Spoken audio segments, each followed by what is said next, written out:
Paracha de la semaine, Paracha Traye Sarah. Donc, comme d'habitude, on fait un petit résumé et on attaque.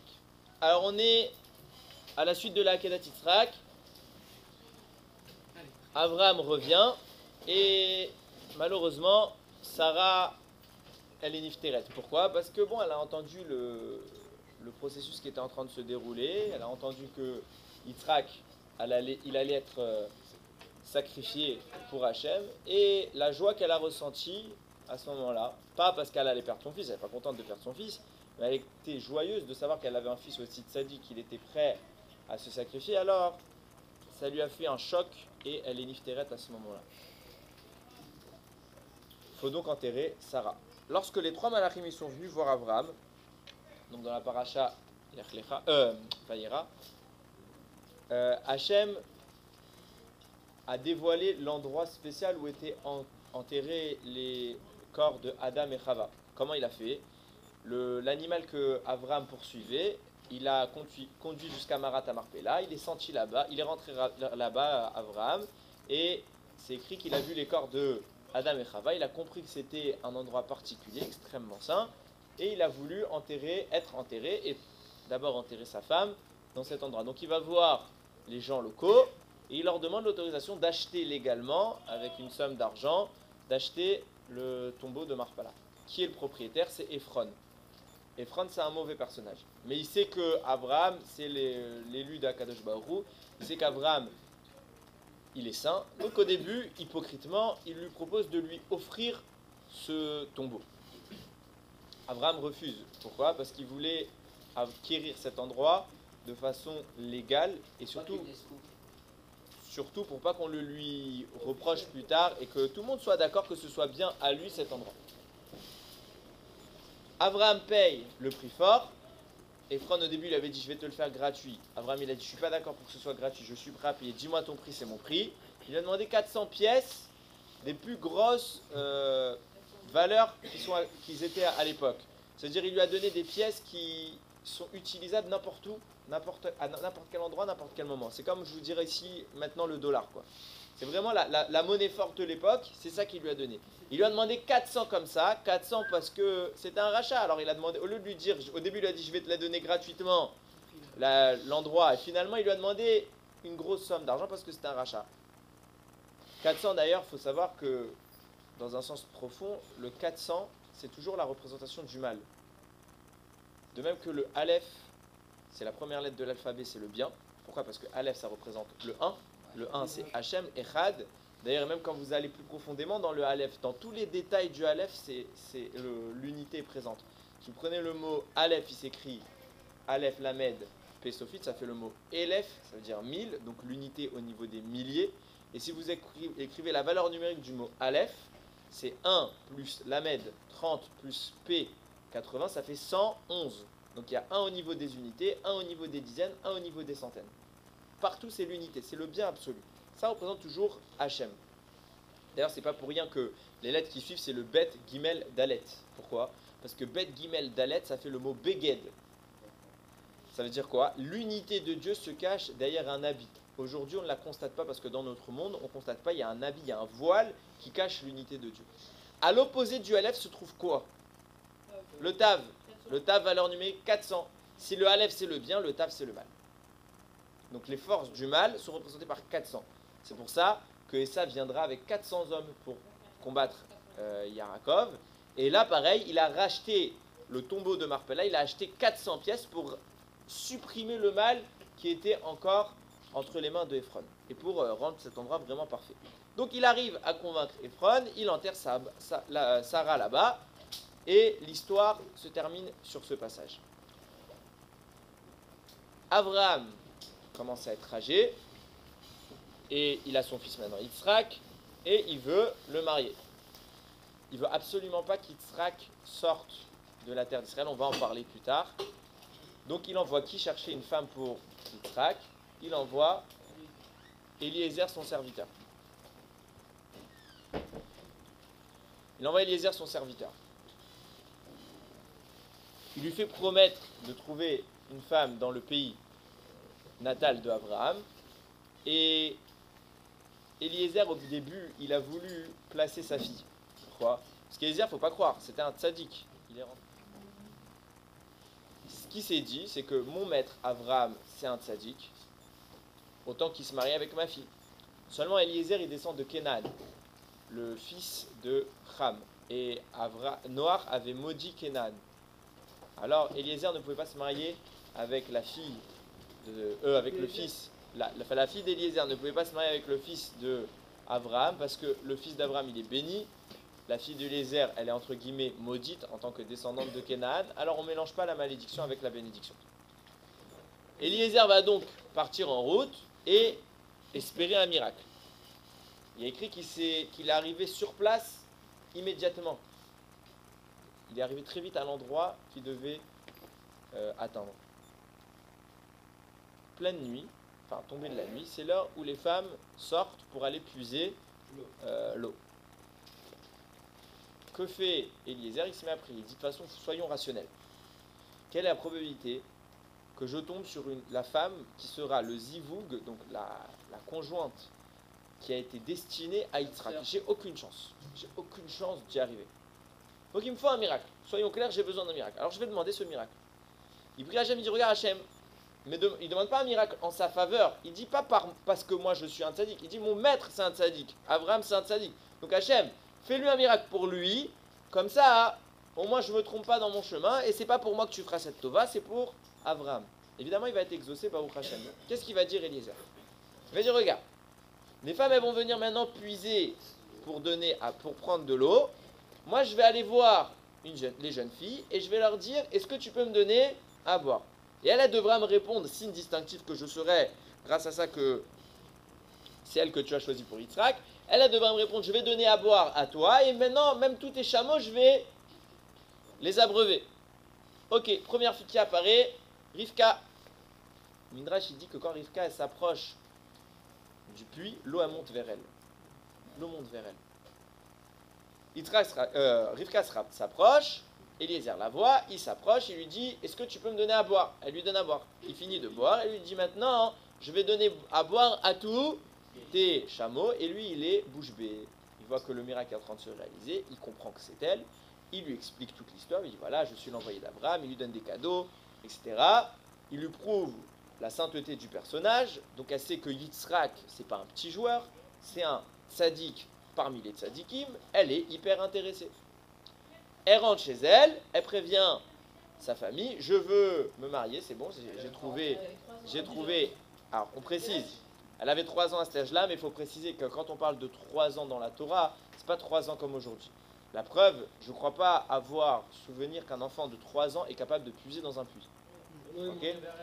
Et que, non mais bon, ça peut être un tzaddik l'enfant, admettons, mais il n'a pas physiquement, un enfant de 3 ans, il est haut comme 3 pommes, il n'a pas la capacité physique et encore, en plus c'est une fille. Ok, donc physiquement, elle n'a pas la force de puiser dans un puits. Et on voit qu'elle est capable de puiser, qu'elle est assez grande pour puiser, et pour Eliezer et pour tous ses chameaux. Donc on parle d'une personne qui physiquement est robuste et qui est beaucoup plus développée qu'un enfant de 3 ans aujourd'hui. Juste 2 secondes, je te réponds à ta question dans 2 secondes. Le miracle se réalise, elle rentre chez elle, elle annonce à ses parents, papa, maman, enfin le papa il était décédé, mais... Enfin non, il n'était pas encore décédé. Elle annonce à ses parents, il y a le serviteur, en plus on est de la même famille, de Abraham qui est venu nous chercher ici chez nous une fille pour se marier avec Yitzhak son fils. Moi je suis intéressé et il semblerait que le serviteur soit d'accord pour que ce soit moi la femme. Alors évidemment, elle n'a pas encore vu, on n'a pas dit, on ne parle absolument pas, et chas v'shalom pas, d'un mariage forcé. C'est évidemment la possibilité de rencontrer Yitzhak, et si ça ne lui plaisait pas, elle aurait arrêté. Donc, elle accepte, Lavan se rachat, le frère de Rivka, elle voit tous les cadeaux qu'il lui a donnés Eliezer, et il se dit, ah, celui-là, il a de l'argent. Alors tout de suite, c'est qui va aller chercher Eliezer? C'est Lavan, dans l'objectif de vérifier s'il n'allait pas encore peut-être lui donner de l'argent. Alors, bon, il va être très déçu, puisque Eliezer n'avait rien d'autre, il le fait rentrer chez lui, et Eliezer est très pressé, il raconte toute l'histoire. Voilà, mon maître, il m'a envoyé ci, ça, maintenant je viens. Est-ce que vous êtes d'accord pour que Rivka vienne avec moi se marier? Rivka est d'accord, il s'en va. Les parents sont d'accord aussi? Les parents étaient d'accord. Et ils s'en vont. Ils reviennent, qui ils croisent en route? Yitzhak, qui revenait, écrit qu'il revenait du champ, d'après le sens, d'après certaines explications, on le dira tout à l'heure, il venait même du Gan Eden. Il vient, elle le voit, elle demande c'est qui, elle dit c'est lui, il lui dit c'est lui Yitzhak, elle tombe par terre.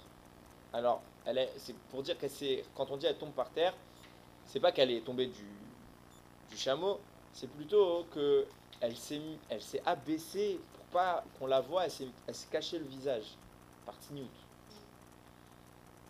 Il y a écrit qu'il y avait plusieurs miracles qui étaient faits du vivant de Sarah.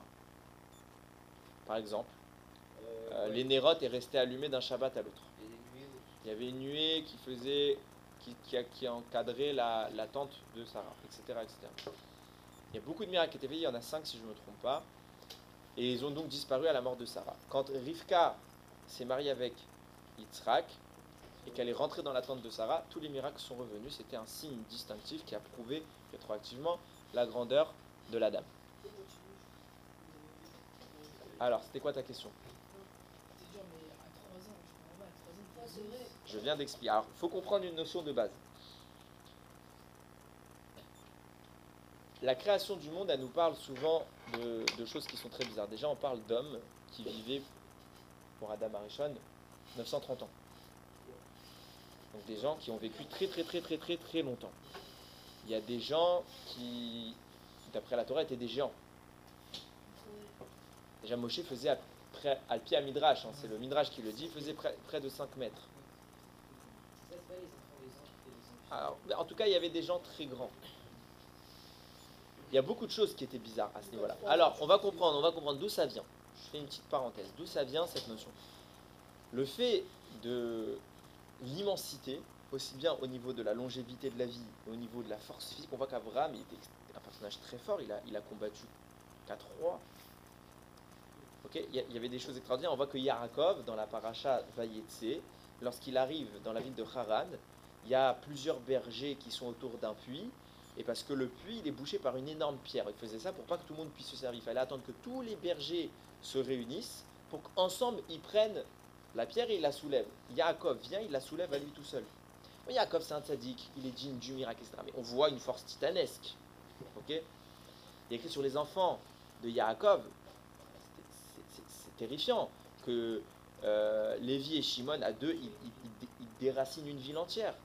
Ils étaient à 2 doigts de détruire l'Égypte. Yehuda, il allait détruire l'Égypte. S'il sortait son épée quand il est descendu et que Yosef se faisait passer pour un autre personnage, il sortait son épée. S'il sortait son épée, c'était la fin de l'Égypte. Il détruisait à lui tout seul toute l'Égypte. Comment ils l'ont bloqué? Il a fallu que les enfants de Yosef le retiennent, qui eux seuls étaient capables de le bloquer parce qu'ils avaient une force comparable.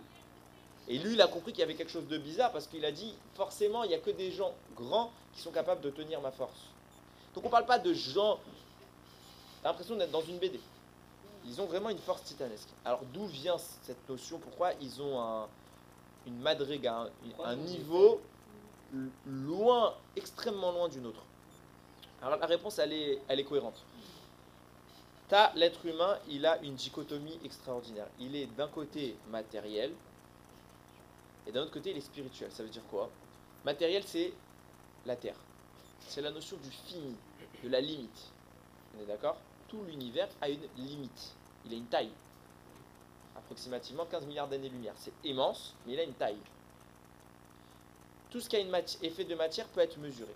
Tout ce qui n'est plus dans la matière n'est plus dans une dimension. Il est hors dimension. Il est infini. Dieu est infini. Il n'a pas de limite. Il n'a pas de déplacement à faire. Les malachim, par exemple, quand ils veulent aller d'un endroit à l'autre, s'ils sont en tant que malach, il n'y a pas de distance. Ils y sont. Tout ce qui s'inscrit dans une démarche purement spirituelle n'est pas dans les dimensions, n'est pas borné. Nous, on a les deux.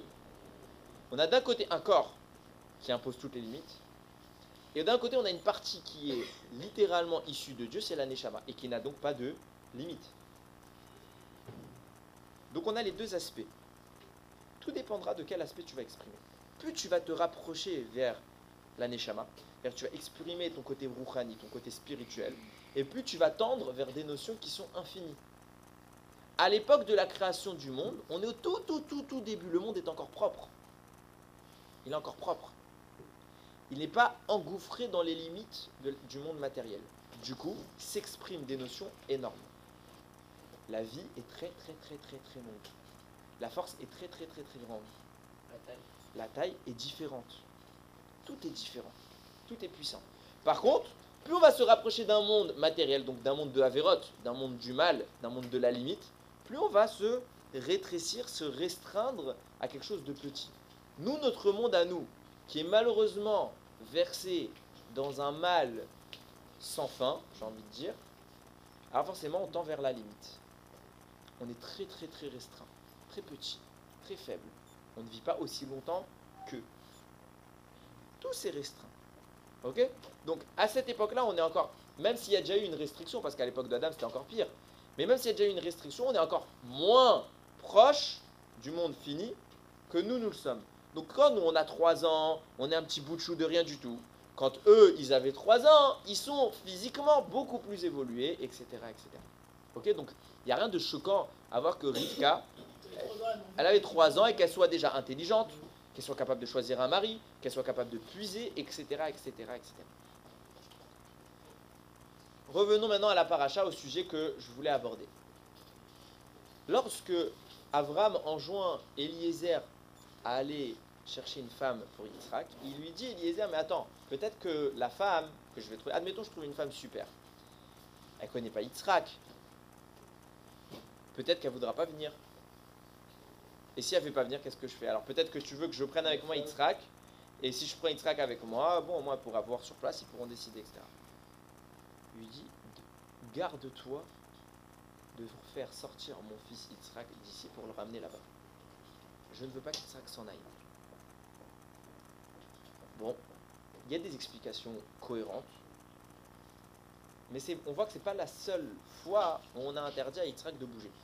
Hachem lui-même, dans la paracha de la semaine prochaine, dira à Yitzhak, il va y avoir la famine en Israël, et Yitzhak il va penser faire comme son père. Il va dire, de même que mon père est sorti d'Israël, il est allé en Égypte quand il y a eu la famine, il a quitté Israël, de même je vais faire pareil comme mon père, je vais quitter l'Égypte, et je ne vais pas m'appuyer sur un miracle. Peut-être qu'Hachem pouvait le nourrir de façon miraculeuse, ce n'est pas du tout un problème. Mais on ne doit pas s'appuyer sur les miracles. Alors, je vais descendre en Égypte et je vais acheter là-bas à manger. Hachem intervient, et il lui interdit formellement de sortir. Tu ne sors pas, tu restes ici. Rachi sur plaque s'explique pourquoi. Pourquoi Hachem interdit de sortir? Il lui dit c'est simple.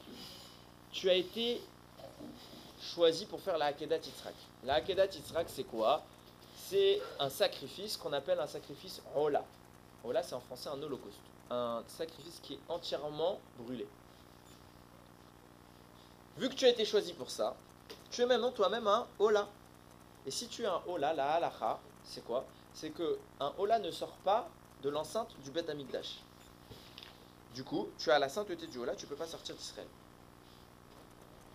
Voilà pourquoi Hachem interdit, voilà pourquoi Abraham interdit, et que Yitzhak doit être restreint à Israël. Mais messieurs, j'ai juste 2 petites questions. Petit 1, Yitzhak, il a été brûlé finalement? Absolument pas. Baruch Hashem, c'est un bélier qui a été brûlé à sa place. Donc, dire que Yitzhak c'est un sacrifice, ça signifie quoi? Ça veut dire qu'il est comme un sacrifice, mais il n'est pas un vrai sacrifice. Il est comparable. Donc, à ce titre-là, je me pose une simple question. Pourquoi, si ce n'est pas un vrai sacrifice, pourquoi on le considère réellement, on lui appliquerait réellement les halachot des sacrifices, puisque finalement, il n'a pas été sacrifié. Ça, c'est un point. Deuxième point. Ce sacrifice-là, Ola, c'est quoi ses limites? C'est le Beth Amikdash. C'est pas Israël. On n'a pas le droit de sortir du Beth Amikdash. Alors pourquoi d'un coup, là, on étend les frontières du Ola? Si, admettons qu'Yitzhak c'est un Ola, pourquoi on l'étend à tout Israël? Si tu es cohérent, tu dis, lui c'est un Ola, alors il reste au Beth Amikdash. En clair, il n'aurait jamais dû partir de la Akedah Yitzhak, il aurait dû rester localement. Voilà, il s'installe, il bouge. Donc comment ça se fait que la Torah a étendu les frontières, les limites du Ola de Yitzhak à tout Israël? C'est pas cohérent. Cette comparaison que Rashi apporte, elle n'est pas cohérente. Il y a un Rachaim qui nous apporte un éclaircissement extraordinaire. Il y a écrit que la fin de la paracha de la semaine prochaine, tout de suite après la Akedat Yitzhak, il écrit Vayi achar hadevarim haele. Et ce fut après ces événements-là, après quel événement? La Akedat Yitzhak. il se passe que quoi? On annonce à Abraham toute la généalogie de sa famille et que Rivka est née. On a raconté tout ce passage pour dire après la Hakeda, Rivka elle est née. Donc la Hakeda a eu lieu donc précisément 3 ans avant la paracha de maintenant. Ok? Puisque Rivka a 3 ans dans notre paracha. Et tout de suite après la Hakeda, elle est née. À ce moment-là, elle est née. Nous dit le Or HaChaim sur place. Pourquoi on précise ici que Rivka elle est née tout de suite? Achar Adevarim, elle est après que Yitzhak ait pratiqué la Hakeda d'Yitzhak. Écoutez bien. Au moment de la conception de Yitzhak, nous dit le Zohar, il y a eu quelque chose de très bizarre qui s'est produit. La Neshama qui est descendue dans le corps de Yitzhak n'était pas une Neshama masculine, c'était une Neshama féminine. À ce titre-là, Yitzhak ne pouvait pas concevoir. Il peut pas, une Neshama féminine dans un corps masculin, ou réciproquement une Neshama masculine dans un corps féminin, c'est pas compatible. Et donc forcément ça engendre un blocage au niveau de la conception. Qu'est-ce qui se passe? Écoutez bien. Cette Neshama féminine de Yitzhak, lorsqu'il a 37 ans, elle va quitter son corps au moment de la Hakedat Yitzhak. Au moment où Abraham vient avec le couteau pour égorger son fils, nous dit le Zohar, Parra Nishmato, sa Neshama est sortie de lui. Il est mort. Sa Neshama l'a quitté. Elle est allée où? Elle s'est réfugiée dans le bélier qui servira tout de suite après de sacrifice. Et il s'est passé un miracle extraordinaire. À ce moment-là, Yitzhak a reçu une nouvelle Neshama. Il est ressuscité. Et cette fois, c'était une Neshama masculine. Or, vous êtes bien d'accord avec moi que tant qu'il a une Neshama féminine, il n'existe pas en ce monde de conjoint pour lui. Pourquoi? Parce que le conjoint de l'homme, ça doit être une femme. Ouais, donc une Neshama féminine. Or, dans le corps de Yitzhak, il y a une Neshama qui est déjà féminine. Donc il ne peut pas y avoir une deuxième Neshama féminine qui va correspondre. Il peut y avoir une masculine dans une féminine. Oui, ça aurait pu être possible, mais c'est un peu farfelu. Et de toute façon, ça n'aurait pas été l'objectif de Dieu. Donc on voit bien que l'existence d'une femme correspondant à Yitzhak n'existe pas tant qu'une Neshama féminine est dans son corps. Ce n'est qu'au moment de la Hakeda que cette Neshama s'est enfuie. Elle est partie dans le bélier. À ce moment-là, une Neshama masculine est entrée en Yitzhak et en même temps que cette Neshama est descendue sur terre, une Neshama féminine qui correspondra à Yitzhak. C'est qui cette Neshama? C'est Rivka. C'est pour ça que c'est seulement après que Yitzhak ait vécu la Hakedat Yitzhak que Rivka est née. C'est pas la même âme qui se divise en deux. Sans doute, mais donc tu peux pas dire que la Neshama initiale de Yitzhak pouvait trouver une correspondance chez Rivka ou chez personne d'autre en ce monde. Parce que c'est une femme dans un corps d'homme. Mais comment la Neshama peut être masculine ou féminine? Parce que c'est elle qui se divise en deux pour aller dans deux personnes. Mais il y a toujours une partie dans la Neshama. Quand bien même c'est une partie d'un tout qui se diviserait en deux, il y a la partie masculine et la partie féminine. La partie masculine, c'est toujours celle qui a le potentiel de donner. Et la féminine, c'est celle qui a le potentiel de recevoir. Ok? Donc, si maintenant, de façon cohérente, dans un corps d'homme qui a la capacité de donner, il n'y a que le pouvoir de recevoir, alors il y a une incohérence. Yitzhak est stérile. Cette Neshama-là s'en va, elle rentre dans le bélier. Yitzhak recevra une Neshama qui correspond. D'ailleurs, j'ai lu un commentaire assez sympathique, comme quoi les 3 premières brachot qu'on fait dans la Hamida correspondent chacune aux 3 patriarches. Avraham, Magen Avraham, Mechayam Etim, ce sera Yitzhak, et Akel Akadosh, ce sera Yarakov. D'ailleurs, ça signifie quoi, d'après cela? Que Mechayam Etim, c'est Yitzhak. Mechayam Etim, c'est quoi? Qui ressuscite les morts. Parce que comme Yitzhak, à ce moment-là, il a vécu une Triat Ametim, il est décédé. Sa Neshama l'a quitté, il a reçu une nouvelle Neshama, il a vécu Triat Ametim. À ce moment-là, il a dit Baruch Mechayeh Ametim. Que béni soit le Dieu, enfin il n'y a pas écrit le Dieu, béni soit celui qui ressuscite les morts, parce qu'il a vécu Triat Ametim. C'est pour ça que la deuxième bracha lui correspondrait. Maintenant, le bélier reçoit la Neshama féminine de Yitzhak. C'est cette Neshama-là qui va brûler. Donc, au sens propre du terme, Yitzhak a été un sacrifice. Pourquoi? Parce que Yitzhak, tel qu'il est né, tel qu'il est apparu dans le monde, tel qu'il est sorti du ventre de Sarah Imenu, sa Neshama n'est plus là. Le Shla HaKadosh amène une conséquence extraordinaire sur ce commentaire du Or HaChaim. Il dit comme ça. J'ai pas besoin de Rashi, c'est pas grave. Voilà. Voilà. Et les Toledot, Hashamaim Ve'aretz, Beibaream. Voici les générations du ciel et de la terre. Beibaream lorsqu'il les a créés. Nous dit Razal, ne lis pas Beibaream, parce que c'est les mêmes lettres que le mot Avraham. Lis Be-Avraham. C'est qui les générations du ciel et de la terre que Dieu a créées? C'est Avraham. Nous dit Ushla Akadosh. Si tu considères que Avraham, c'est la création du monde, c'est l'initiation primaire que Dieu a placée dans cette dimension, on va dire, ça signifie que son fils, c'est la première vie. Si Abraham, c'est le monde, la conséquence du monde, ça a été quoi? De faire aboutir Adam. La dernière création, une fois que tout était créé, on a pris de la terre, Dieu a pris de la terre, il a façonné Adam Arishon. Donc si Abraham Avinu, c'est le monde, ce qu'il façonnera, ce sera le premier homme. Abraham s'est hissé à un niveau de Kdusha tel qu'on l'a considéré être la création du monde. Il se passe que quoi?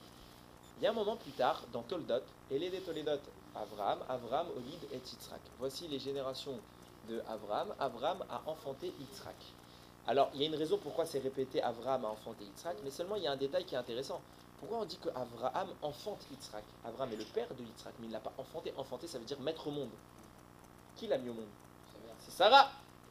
La personne qui enfante, c'est Sarah. Après, on a donné à Avraham le statut de celui qui enfante. Réponse du Shla Kadosh.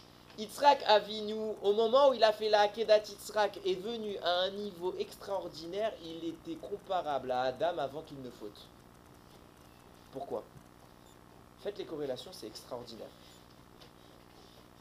Qui est le premier être humain de toute l'histoire, à être né d'une conception pure? Qu'est-ce que j'appelle conception pure? Une conception d'un homme qui avait fait la Brit Mila. Le premier être humain, non, c'est Yitzhak. Adam, il est né de Dieu, il n'a pas eu de papa ni de maman. Ouais, mais vous avez une conception pure d'un être qui, son papa donc, a déjà fait la Brit Mila. Il a un membre kasher. Non, parce qu'à ce moment-là, Adam a déjà fauté. Et d'autant que, il n'y avait pas la mitzvah de faire la Brit Mila. Qui est le premier homme à avoir été ordonné sur ça? C'est Abraham. Donc le premier homme qui fait la mitzvah de Brit Mila, qui quand il fait venir la vie dans ce monde, est lié avec Akadosh Baruch Hu par le mot Brit. Brit, c'est une alliance. C'est Abraham. Donc le premier enfant qui apparaît dans un cadre de pureté, c'est Yitzhak. Mais vous allez me dire, le Yitzhak qui apparaît, c'est pas le Yitzhak dont on parle à la suite. Après ses 37 ans, c'est un nouveau Yitzhak. Ça, c'est le Yitzhak qui apparaît. Le corps, c'est le fils de Sarah. Alors ça, je sais pas. Je peux pas te répondre. Mais en attendant, le premier Yitzhak qui apparaît, c'est le fils de Sarah. Le Yitzhak dont nous parlons dans Toldot, qui a été engendré par Avraham, c'est un nouveau personnage. Pourquoi? Parce que le Yitzhak, fils de Sarah, il est déjà décédé. C'est un nouveau qui apparaît. C'est un nouveau Yitzhak. Et il est né de qui? Il a une maman? Bah non, c'est lui qui lui a fait la Kéda. Non. Il a un papa? Oui. Non. Il n'est pas né. C'est Dieu qui l'a fait descendre sur terre, cette Neshama. Une nouvelle vie apparaît. Il est comme la création d'Adam Arishon. À ce moment-là, Yitzhak est le premier homme. Si Abraham c'est la création du monde, Yitzhak c'est le premier homme. D'ailleurs, vous comprendrez quelque chose d'extraordinaire. C'est écrit que Yitzhak a été jugé toute sa vie avec la rigueur, la midat adin. Pourquoi? Parce que c'est lui il représentait cette rigueur-là. Pourquoi? Parce qu'avant que Dieu ne crée le monde, il avait pour intention de créer des êtres qu'il jugerait avec le din. Et comme Yitzhak, après les fautes, Hachem a été obligé d'associer entre guillemets la miséricorde. Et comme Yitzhak est revenu au stade de la création initiale de Dieu, alors sur lui s'appliquait le din. Il y a une conséquence extraordinaire sur ce que je vous dis. Vu que Yitzhak, en effet, il a été brûlé, le Yitzhak natal, apparaît un nouveau Yitzhak qui est semblable à Adam Arishon. Alors on comprend tout le commentaire de Rashi. Rashi dit, comme Yitzhak a été brûlé en tant qu'holocauste, un Olat Emima, alors il ne peut plus sortir d'Israël. Et moi j'avais posé la question, c'est pas cohérent. Si c'est un holocauste, il ne peut pas sortir de Jérusalem, enfin du Beth Amikdash, mais pas de tout Israël. C'est encore plus limité. Mais du coup, c'est Pourquoi pas on a sur Yitzhak, étendu, c'est pas sur pourquoi on Yitzhak a qui a été- étendu l'ensemble d'Israël en tant que frontière? Réponse. Comme il a été un holocauste, et qu'en effet, c'est pas comme un holocauste, il a vraiment été sacrifié parce que sa Neshama, celle du Yitzhak qui est né, normalement, elle a été brûlée. Alors il y a une conséquence de ça. Le Yitzhak dont on parle maintenant, c'est plus le même. Donc, Et on va c'est qui sortir. ce Yitzhak? C'est un nouvel Yitzhak qui est comparable à Adam Arishon. Or, détail fondamental, messieurs. Pour quelle raison Adam Arishon il a quitté le Gan Eden? À cause de la faute. En somme, Adam aurait dû vivre toute sa vie dans le Gan Eden. De même, nous dit Razal, c'est écrit dans Yecheskel, j'ai pas la référence par cœur, que quand on retournera en Israël, les gens diront devant la reconstruction d'Israël, c'est comme le Gan Eden. C'est comme le Gan Eden. Il y a un lien énorme entre Eretz Israël et la sainteté du Gan Eden. Pourquoi? Parce que Eretz Israël, c'est cohérent, c'est la terre sainte, c'est la terre de tous les miracles, c'est la terre de la connexion avec Akadosh Baruch. À ce niveau-là, Israël tel que nous le connaissons, au début, Israël n'est pas encore un pays très saint, il s'appelle Canaan. Il y a un Sfat Emet qui dit que lorsque les Bnei Israël sont venus pour conquérir Israël, alors les anges, les 70 anges des nations, étaient déjà ligotés. Ils avaient perdu toute leur force. Et Israël savait qu'ils allaient gagner rapidement. Pourquoi? Parce que la force des Goïm vient de leur ange, et leur ange, il était affaibli. À ce moment-là, le titre d'Israël tombe sur Israël. Ça veut dire quoi? Canaan n'est plus Canaan, elle monte en degré. Sa sainteté s'exprime à un degré beaucoup plus puissant, elle devient Israël. La terre promise. D'ailleurs, vous remarquerez qu'il y a un lien intéressant entre Israël et le Gan Eden. C'est écrit que dans le Gan Eden, Adam et Chava n'avaient pas besoin de se fatiguer pour manger. Ils avaient juste à prendre et à manger. L'essence même d'Eretz Israël, c'est quoi? C'est Eretz Zavat Chalav Udvash. Une terre où coule le lait et le miel. Ça signifie quoi? Nous explique Razal. C'est une terre grasse. C'est une terre qui produit facilement la nourriture. Il n'y a pas beaucoup d'efforts à faire pour la parnassa. Voilà, c'est beaucoup De ça. même, On a besoin beaucoup de- alors 2 minutes. 2 minutes. Je parle de Eretz Israël telle qu'elle est censée être. Eretz Israël, malheureusement, a subi les conséquences des fautes. Et donc, forcément, elle a baissé. On voit bien qu'actuellement, elle remonte. On arrive à faire beaucoup de production en Israël. Mais en attendant, l'essence même d'Eretz Israël, son expression naturelle, c'est une terre qui fournit de la nourriture facilement. Il n'y a pas beaucoup d'efforts à faire. Les Goïms diront, quand ils verront Eretz Israël, ils vont la comparer au Gan Eden. Ça veut dire que la madriga, la dimension d'Eretz Israël et de la sainteté est une sainteté extrême qui est semblable, peut-être pas à même niveau, mais extrêmement semblable au Gan Eden. D'ailleurs, c'est écrit quelque chose de très intéressant, que Adam Arishon, il a été créé où? D'où Hachem a façonné le corps d'Adam Arishon? Non, à l'endroit du Beth Amikdash. Donc d'où? En Israël. Et d'ailleurs, c'est intéressant, c'est à cet endroit-là que Yitzhak a ressuscité. Comme ça correspond bien à ce que je dis, comme quoi il y a bien un lien entre Adam Arishon et Yitzhak. Mais si Adam Arishon il a été créé à partir du Beth Amikdash, pourtant il a vécu où Adam Arishon? Dans le Gan Eden. Donc on voit bien qu'il y a un lien, il doit y avoir une jonction. Comment? Je ne saurais pas l'expliquer, mais il y a un lien entre les deux pays. C'est pas pour rien que Israël est le pays le plus saint, c'est pas pour rien que Akadosh Baruch Hu place son endroit de vie là-bas, etc. Le Beth Amikdash, c'est là-bas qu'il a été érigé. Ça veut dire qu'il y a une sainteté similaire entre les deux endroits. Bien sûr, sans doute que le Gan Eden est peut-être encore plus grand qu'Eretz Israël, je ne sais pas, mais il y a un lien entre les deux. D'ailleurs, vous remarquerez que Yitzhak est très familier du Gan Eden. On le voit ça à 2 reprises. Petit 1, il y en a qui expliquent que tout de suite après la Hakedat Yitzhak n'est pas rentré avec Abraham. Il est allé où? Au Gan Eden, parce qu'à ce moment-là, il avait été blessé et il a été guéri au Gan Eden. Non, et pas des yeux, je ne parle pas de la blessure qu'il a reçue dans les yeux, mais je parle de la blessure physique qu'il a reçue à cause de la Hakedat Yitzhak. Il a dû partir au Gan Eden pour être soigné. Et il y a plusieurs avis sur le temps qu'il y est resté. Il y en a même qui disent qu'il est rentré au moment où Rivka est revenu, quand on voit je vous ai raconté au début que Yitzhak revient. Il y en a qui expliquent que c'est à ce moment-là qu'Yitzhak est revenu du Gan Eden. Il y a plusieurs explications. Il y en a qui disent que c'est à ce moment-là qu'Yitzhak est revenu du Gan Eden. Et on voit un autre endroit où Yitzhak connaît parfaitement le Gan Eden. Dans la paracha de la semaine prochaine, lorsqu'il va bénir ses 2 fils, va demander à Yaakov de s'approcher, il pensait que c'était Esav, et il va dire, je sens l'odeur du Gan Eden.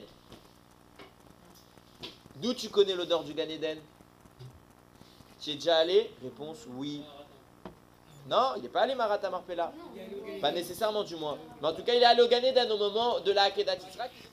Yitzhak, lorsqu'il voit rentrer Yaakov, il sent l'odeur du Gan Eden, il reconnaît d'où? Parce qu'il connaît le Gan Eden, il y est déjà allé de son vivant. C'est quelqu'un qui côtoie cet endroit-là. C'est quelqu'un qui n'a pas fait la faute d'Adam Arishon. Donc lui est capable d'y aller. Il n'en est pas chassé. De même, les frontières qui seront imposées à Yitzhak seront celles d'Israël, qui est la seule terre sainte dans le monde. La sainteté d'Israël est la seule qui peut supporter la grandeur de Yitzhak dans son état actuel. Conclusion, messieurs. On voit la madriga de la terre d'Israël. Ce n'est pas une simple terre. Il y en a qui vont en Israël. Pourquoi? Pour la plage. Il y en a qui vont en Israël pour s'amuser, pour manger, pour bronzer, pour Elat, pour Tel Aviv, etc. Alors on n'a pas dit qu'Israël, on n'a pas le droit de s'y reposer. On n'a pas dit qu'on n'a pas le droit de s'amuser. Mais c'est une terre qui est décrite comme extrêmement sainte. La seule terre qui pouvait supporter la grandeur de Yitzhak. Malheureusement aujourd'hui, la conception qu'on a d'Eretz Israël, c'est vraiment les vacances. Et quand je parle de vacances, forcément je parle d'Averot. Pourquoi? Parce que les vacances aujourd'hui, ça se conceptualise comment? Ça se conceptualise déjà simplement par le fait d'aller à la plage. Si je vais à la plage, alors il y a moyen cachère d'aller à la plage. On peut aller à la plage religieuse, Baruch Hashem, où on ne voit rien de pas cachère. Mais on peut aussi aller à la plage mixte. La plage mixte, c'est quoi? C'est littéralement, je brûle ma neshama. Je lui montre quoi? Tout ce qu'elle ne doit pas voir. Tout ce qu'elle ne doit pas voir. C'est un exemple parmi tant. C'est un exemple parmi tant. Israël, c'est pas ça. Israël, c'est pas un club de vacances. C'est écrit d'Israël que c'est une terre qui vomit ses habitants. Qu'est-ce que ça signifie vomir ses habitants? C'est-à-dire qu'elle ne tolère pas la faute. S'il y a une faute, on est éjecté. Toutes les fois on a été éjecté d'Israël, c'est à cause de Averot. On n'a pas le droit d'arriver dans ce pays et de ne pas correspondre à ce pays. C'est pour ça qu'il faut faire très attention. Quand on va en Israël, il faut être encore plus méticuleux. C'est écrit que le Yetzer Hara d'Israël est supérieur à celui de Chutz La'aretz. Pourquoi? Parce que forcément, si c'est un endroit dont l'état est extrêmement sain, alors forcément, il y a autant de forces du mal. C'est pour ça que vous trouverez là-bas toutes les dérisions, toutes les dérives possibles et imaginables qu'un homme puisse faire. Vous trouverez là-bas la Gay Pride. Bon, Hachem, tu sais pas. Vous trouvez tout ce qu'il y a de mal, aussi bien que vous trouvez les endroits les plus saints. C'est où qui sont les Gdolim? Youra Shteiman. Vous avez une ville qui s'appelle Bnei Brak. Que de la Torah, Yerushalayim. Des yeshivot. Il y a des milliers d'élèves, il n'y a plus de place dans les yeshivot. C'est Makom Kadosh. On sent la sainteté. On n'a pas le droit d'arriver en Israël et de dire, d'être le petit juif qui vient de France, et de dire, moi, Israël, c'est Elat, c'est les hôtels, c'est la plage. J'ai pas interdit les hôtels, j'ai pas interdit la plage. Je dis juste, j'ai juste dit, tu vas en Israël, tu dois être beaucoup plus vigilant. Et si tu vas en Israël, tu dois être un tzaddik. Alors Yiratson, que cette terre qui nous a été tant prise par nos ennemis, reprise par nos ennemis, plusieurs fois on nous l'a prise. Cette terre-là qui est la nôtre, celle qu'Akadosh Baruch Hu a promis à Abraham, à Yitzhak, à Yaakov, qu'enfin on l'ait comme il se doit, et que Bezrat Hashem on puisse y pratiquer la Torah et les mitzvot, et que Bimera Biyamenu, la vraie Gdusha d'Israël, la vraie de vraie, celle qui correspond avec le Beth Amidash, celle qui correspond avec la présence de Dieu dans le monde, cette Gdusha-là on la récupère bientôt, et Bezrat Hashem on voit Mashiach Tzidkenu.